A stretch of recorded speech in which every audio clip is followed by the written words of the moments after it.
Magandang umaga mga kabay. So ito po yung pangatlo ko na approve, 39063. In-estimate ko po to nung 10/28/23. Ayan, ngayon lang po in-approve. So ang papalitan natin mga kabay, cord protector, carbon brush, Conrad, ito, o-ring, seal, tsaka bearing. Ayan, 6001 po yung bearing nya. Ayan. So yan po ikakabit natin dito mga kabay. So tara, samahan nyo po ako. So yan mga kabay, nakalas ko na po yung mga screw. Ayan. Bali kakalasin na lang natin. Ayan.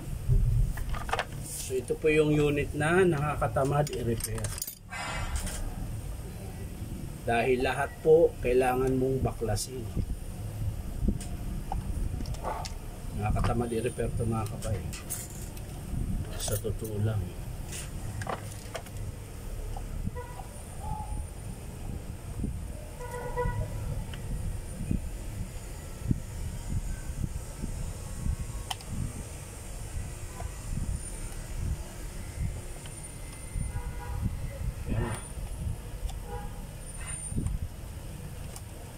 Yan, baklas po lahat ng mga kabay. Lahat po yan, baklas lahat.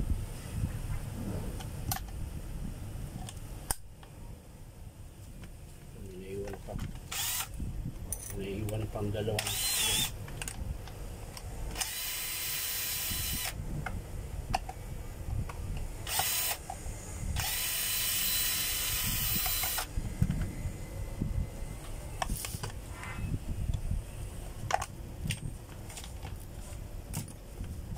Walang matira mga kabay.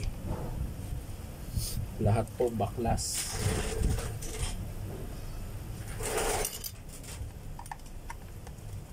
Yan.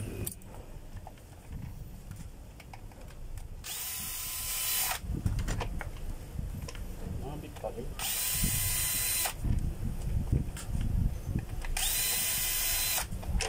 So yan mga kabay, baklas po lahat yan.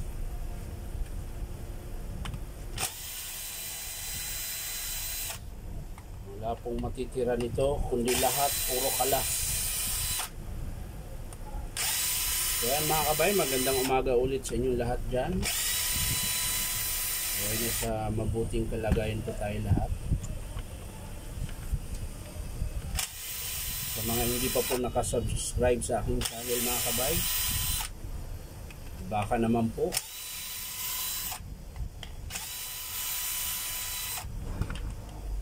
Pakipindot na rin po sa notification bell para update po kayo sa lahat po ng aking ipopost na video tungkol po sa mga repair na may konting kalokohan mga kabay. Ayan. Baklasin na lahat.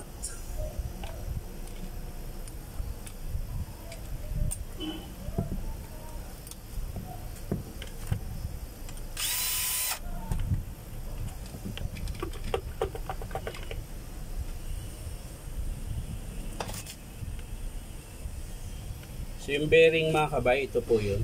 Yan po yung papalitan natin. Tapos yung seal niya mga kabay, nandito rin po sa loob. So ngayon mga kabay, may isa pa tayong babaklasin. Ayan. Ito po. Yung pinakalock niya mga kabay. Ayan. Bago nyo po makalas yung papalitan natin na connecting rod. So ayan. Ayan po yung connecting rod na bali mga kabay. Ayan po siya. Ayan. Yan po yung papalitan natin. Siyempre, huhugutin nyo muna yung crankshaft.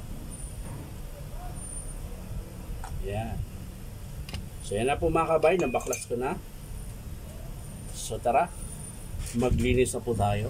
So ayan na po mga kabay, nalinis ko na po lahat. Ayan, malinis na po, pati crankshaft. Ayan, hindi ko na po pinakita yung paglilinis dahil matagal po. Tapos nakabit ko na rin po yung seal. Ayan, ito po yung luma niya na seal mga kabay. Ayan. Yan po yung seal mga kabay, para di po tatagos yung langis dito. Yan. So yung lalagay natin dito, bearing, ayan, 6001, dito po yan, sa ibabaw ng seal. Ayan. So ikakabit natin mga kabay. Lagyan lang natin ng konting langis. Rake screw ang pangalan niyan mga kabay. Ayan. Ayan. Tapos ipipress po mga kabay. Ayan. Yung luma po ang gagamitin mong pang-press dito para pantay. Ayan. So mga kabay, ipipress ko lang. So yan na po mga kabay, nakabit ko na po. Ayan. Pati armature kinabit ko na, pinipress ko na po lahat. So ito na lang po mga kabay yung sa connecting rod. Ayan. Sinisikwat lang po yan. Ganun din ulit mga kabay, dahan-dahan lang dahil plastic po yan na nababali po yan. So gumamit pa rin kayo ng panungkit na maliit yung dulo. Ayan. Tapos yan. Papalit tayo ng o-ring. Ayan.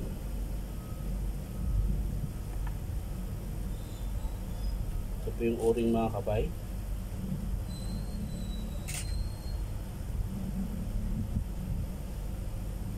Ayan.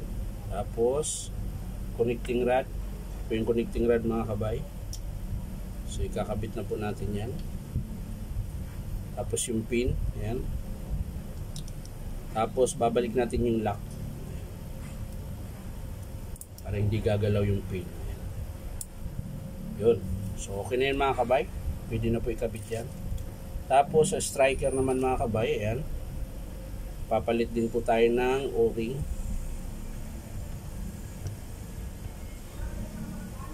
Ito yung bago mga kabay. Yan. So okay na. Ano pa? Ito. Yung o-ring dito sa lagayan ng langis.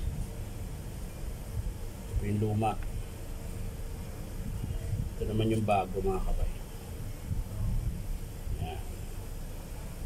So next, ikakabit na po natin yung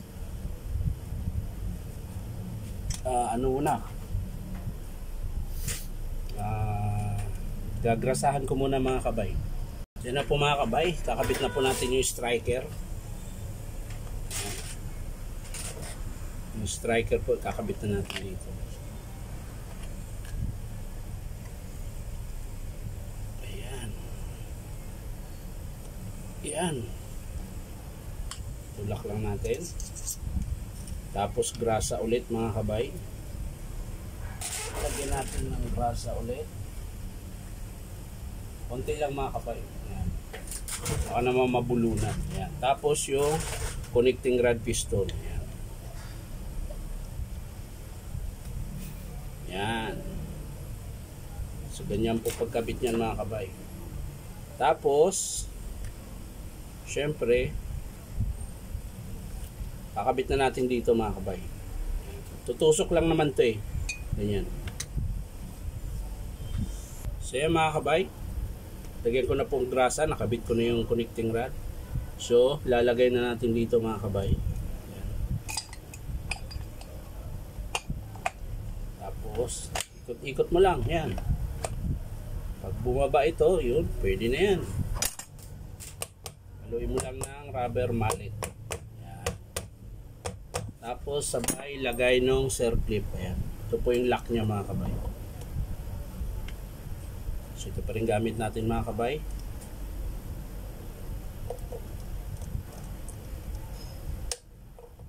Oops.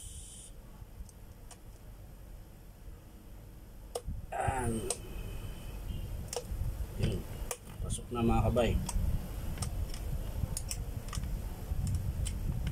So yan. So ang susunod yung crankshaft. Ayan.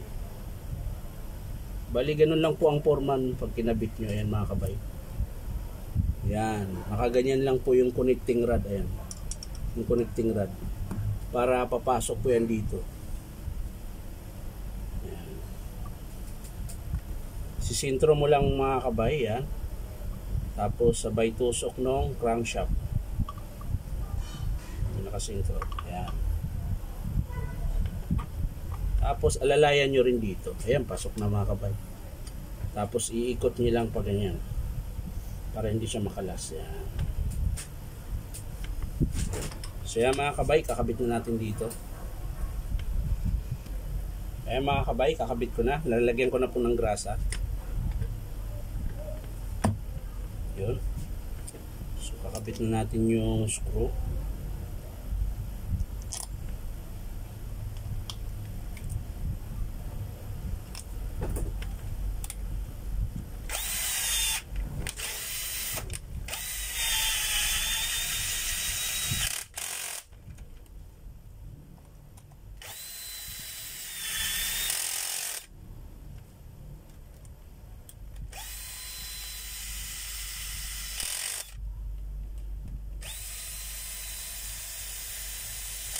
Yun, ayos na mga kabay.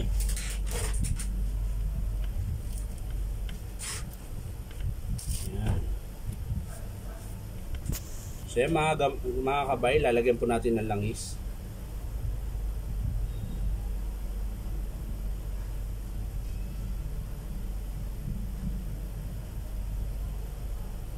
Yan. Konti lang naman mga kabay para hindi siya malapot. Kasi pag sobrang lapot naman po yung grasa kasi, hindi na rin, mahina din siyang babayo kasi parang nabubulunan lang siya eh.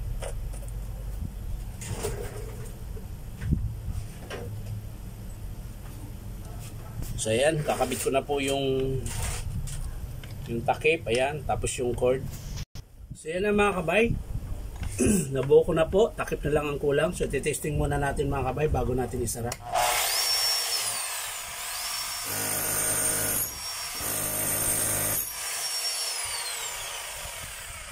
So okay na siya mga kabay. Malakas na po yung tibag niya. So isasara na natin mga kabay. Ayan. Isasara na natin at tanghal. Kainan na mga kabay. Ako na lang naiwan. Kailangan ko kasing tapusin bago kakain. So yan na mga kabay. Kompleto na po lahat. So yun lang po pinalitan natin mga kabay, cord protector, 3 o-ring mga kabay, isang sleeve, seal, tapos connecting rod at bearing, tapos carbon. So yun lang mga kabay, maraming salamat sa panunod at palike and share na rin po. Bye bye!